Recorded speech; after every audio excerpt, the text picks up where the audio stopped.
주님께서 여러분과 함께 또한 사제의 영과 함께 루카가 전한 거룩한 복음입니다. 주님 영광 받으소서. 모세의 율법에 따라 정결례를 거행할 날이 되자 예수님의 부모는 아기를 예루살렘으로 데리고 올라가 주님께 바쳤다. 주님의 율법에 태를 열고 나온 사내 아이는 모두 주님께 봉헌해야 한다고 기록된 대로 한 것이다. 그들은 또한 주님의 율법에서 산비둘기 한 쌍이나 어린 집비둘기 2마리를 바치라고 명령한 대로 제물을 바쳤다. 그런데 예루살렘에 시메온이라는 사람이 있었다. 이 사람은 의롭고 독실하며 이스라엘이 위로받을 때를 기다리는 이였는데 성령께서 그 위에 머물러 계셨다. 성령께서는 그에게 주님의 그리스도를 뵙기 전에는 죽지 않으리라고 알려주셨다. 그가 성령에 이끌려 성전으로 들어갔다. 그리고 아기에 관한 율법의 관례를 준수하려고 부모가 아기 예수님을 데리고 들어오자 그는 아기를 2팔에 받아 안고 이렇게 하느님을 찬미하였다. 주님, 이제야 말씀하신 대로 당신 종을 평화로이 떠나게 해주셨습니다. 제 눈이 당신의 구원을 본 것입니다. 이는 당신께서 모든 민족들 앞에서 마련하신 것으로 다른 민족들에게는 계시의 빛이며 다른 백성 이스라엘에게는 영광입니다. 아기의 아버지와 어머니는 아기를 두고 하는 이 말에 놀라워하였다. 시메온은 그들을 축복하고 나서 아기 어머니 마리아에게 말하였다. 보십시오. 이 아기는 이스라엘에서 많은 사람을 쓰러지기도 하며 일어나기도 하며 또 반대를 받는 표징이 되도록 정해졌습니다. 그리하여 당신의 영혼이 칼에 꿰찔리는 가운데 많은 사람의 마음속 생각이 드러날 것입니다.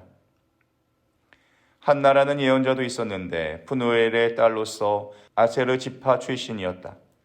나이가 매우 많은 이 여자는 혼인하여 남편과 7해를 살고서는 84살이 되도록 과부로 지냈다. 그리고 성전을 떠나는 일 없이 단식하고 기도하며 밤낮으로 하느님을 섬겼다. 그런데 이 한나도 같은 때에 나와 하느님께 감사드리며 예루살렘의 속량을 기다리는 모든 이에게 그 아기에 대하여 이야기하였다. 주님의 법에 따라 모든 일을 마치고 나서 그들은 갈릴리아에 있는 고향 나자렛으로 돌아갔다. 아기는 자라면서 튼튼해지고 지혜가 충만해졌으며 하느님의 총애를 받았다. 주님의 말씀입니다.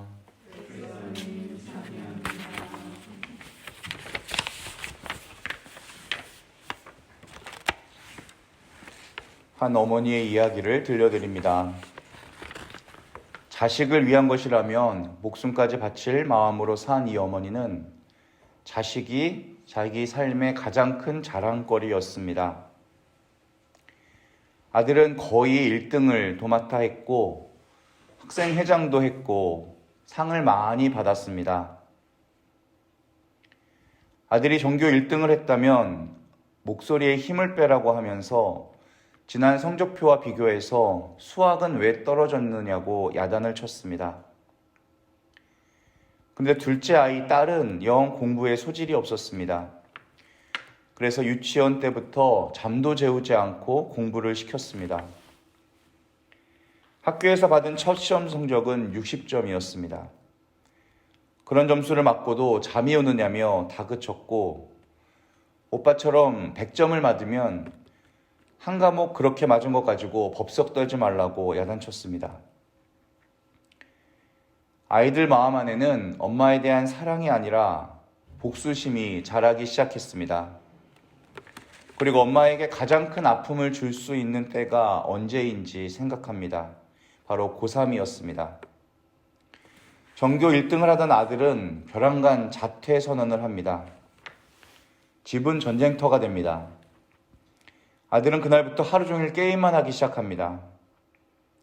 얼마 후 딸은 그렇게 공부 잘하는 오빠도 자퇴하는데 나는 왜 못하냐며 아빠 도장을 훔쳐가서 자기도 자퇴하고 각자 방에서 나오지 않았습니다.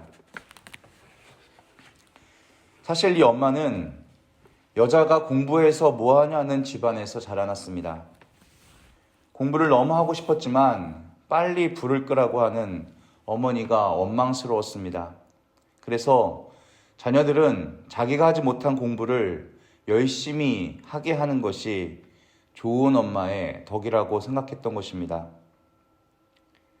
자기 입장에서의 사랑이 아이들을 판단하게 했고 자랑스러운 아이들을 만들기 위한 한마디 말들이 폭력이 되어버렸습니다.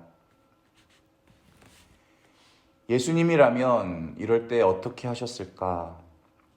가늠한 여인을 생각합니다. 예수님은 쓰러진 여자와 돌을 든 바리사이들 중간에 앉으십니다. 그리고 땅에 무언가를 적으십니다. 여인을 보고는 잘못을 물을 마음이 없다고 하시며 당신에게 돌아올 것을 기다리십니다. 이것은 깊은 관계를 맺는 사람들의 특징입니다. 예수님은 우리들의 심판관이시지만 판단하는 마음이 없으셨습니다. 죄에 지배받는 이의 마음을 너무 잘 알고 계셨고 그가 그 죄가 세상에 만연하여 있음을 안타까워하셨습니다. 그리고 그를 억지로 당신께 끌어들이려 하지도 않으십니다. 그냥 기다리십니다. 예수님의 이런 모습은 누구에게서 배운 것일까? 아마도 성모님에게서 배우셨을 것입니다. 성전에서 돌아오는 길 하루가 지난 뒤에야 요셉은 마리아에게 있을 줄 알았던 아기가 없음을 발견하게 됩니다. 얼마나 황망하셨을까? 하지만 두 분은 서로를 원망하지 않으십니다. 사흘 만에 예수님을 찾았어도 왜 그랬냐는 이유만 물을 뿐이지 야단치시지도 않으십니다. 그저 서로 자신들의 탓이라고만 생각합니다. 이런 마음들이 모인 가정이 바로 성가정인 것입니다.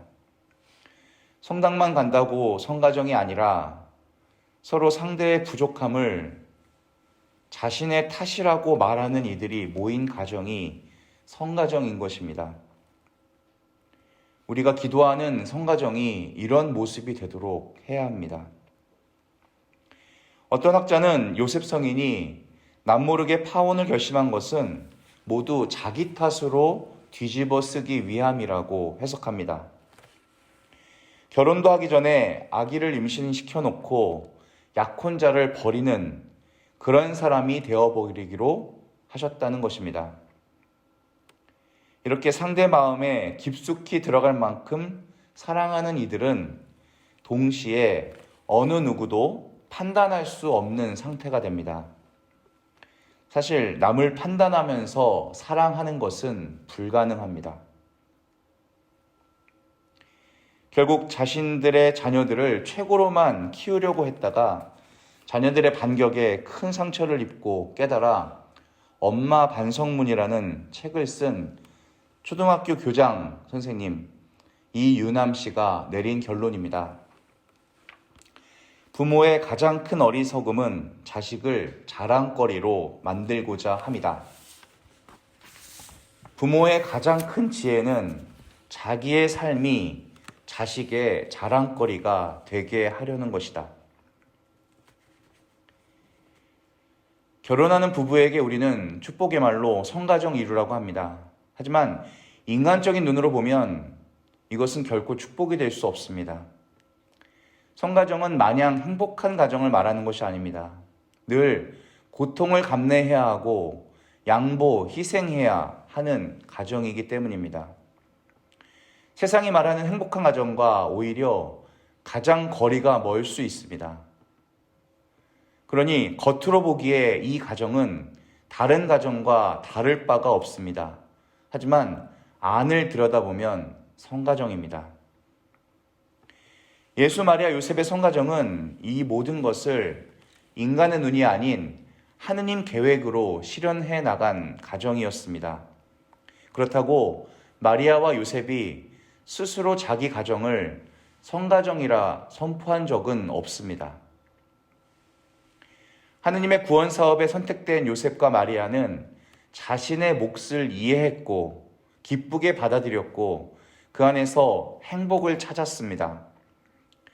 또 모든 사건들을 가슴에 깊이 간직해 묵상했고 하느님 말씀에 귀를 기울였습니다.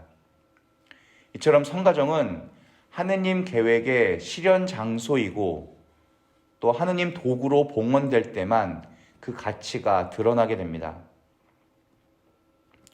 사랑을 받고 자란 사람만이 사랑을 줄 수 있습니다. 오늘 축일을 맞은 사도 요한이야말로 예수님의 사랑을 듬뿍 받았습니다. 무엇보다도 십자가 밑에서의 고통을 주님과 함께 보내게 됩니다. 모든 희망과 기대를 걸고 쫓아왔던 시간부터 모두 도망가 버린 이 참담하고 괴롭은 순간까지 함께 할 수 있었다는 것은 사랑이 아니면 해석될 수 없습니다. 그러기에 사랑은 가슴으로 하게 됩니다. 결국 사랑이야말로 주님을 알아보게 하고 주님의 마음을 알아들을 수 있게 만듭니다. 이러한 가정의 기본 요건은 부부입니다. 아무리 여러 사람이 한 집에 모여 살아도 그것을 가정이라 하진 않습니다. 부부가 있어야 하고 그 가운데 자녀가 있어야 온전한 가정이 됩니다. 하지만 성가정의 기본 요건은 자녀가 아닌 예수님입니다.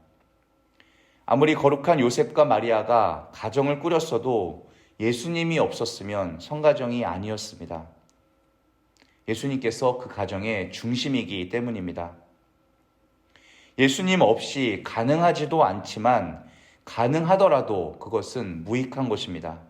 그래서 오늘 골로새서에서는 그리스도의 말씀이 여러분 가운데 풍성히 머무르게 하십시오 하고 말합니다. 그리스도의 말씀이 우선 풍성히 내 안에 머물러야 합니다. 그 말씀이 내 양식이 되고 내 삶의 지침이 되어야 합니다. 그리고 그 말씀이 우리 가정과 우리 공동체에 풍성히 머물러 있어야 합니다. 우리 가정, 우리 공동체, 또 우리가 기도하는 가정들이 주님을 모신 성가정이 될 수 있도록 새로 오신 아기 예수님께 청합시다. 아멘.